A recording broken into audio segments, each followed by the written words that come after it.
ஒரு சோர்வை ஏற்படுத்திட்டு இருப்பாங்க. அது தேவையில்லாத ஒன்று. எல்லாருமே இந்த பூமியில் நிரந்தரம் கிடையாது. வர்றது போகிறது வர்றது போகிறது தான். ஆனால் இருக்கிற வரைக்கும் ஒரு ஹாப்பியாக சந்தோஷமாக இருந்தால்தான் உங்கள் உடலுக்கும் உங்கள் மனதுக்கும் ஆரோக்கியம்.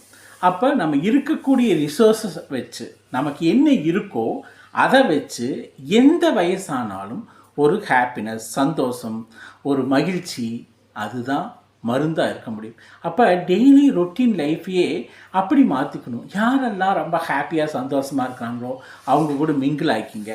அப்புறம் எங்கெங்கெல்லாம் சந்தோஷமான ஈவெண்ட் இருக்கோ அது நீங்கள் அதில் கலந்துக்குங்க.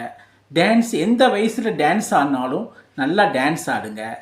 எந்த ஒரு கெட் டுகெதர்னா 4 பேர் டான்ஸ் ஆடினா ஆடுங்க.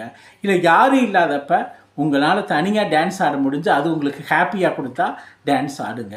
ஏன்னா பாட்டு பாடுறது உங்களுக்கு சந்தோஷம்னா தனியாக உட்காந்து பாட்டுனா நீங்கள் பாடுங்க சந்தோஷமாக. ஸோ 4 பேர் அதை ரசிக்கட்டும். பாடலாம், டான்ஸ் ஆடலாம். எது சந்தோஷமாக உங்கள் மனசுக்கு எது சந்தோஷமாக அந்த விஷயத்தை நீங்கள் கண்டிப்பாக செஞ்சீங்கன்னா அதுதாங்க மருந்து. அதுதான் உடலுக்கும் மனதுக்கும் மருந்து. அதுதான் ஆரோக்கியத்துக்கும் மருந்து.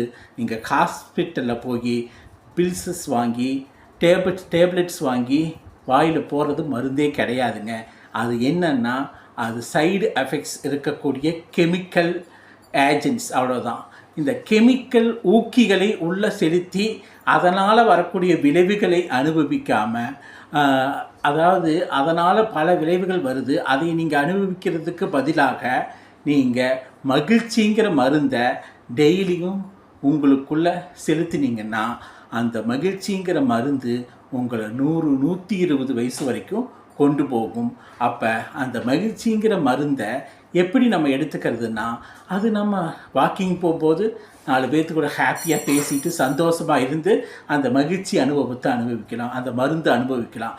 வீட்டில் ஒரு பாடல்கள் கேட்கலாம் அல்லது பாடல்கள் பாடலாம், டான்ஸு நிகழ்ச்சிகளை பார்க்கலாம், அது நீங்களே டான்ஸ் ஆடலாம்.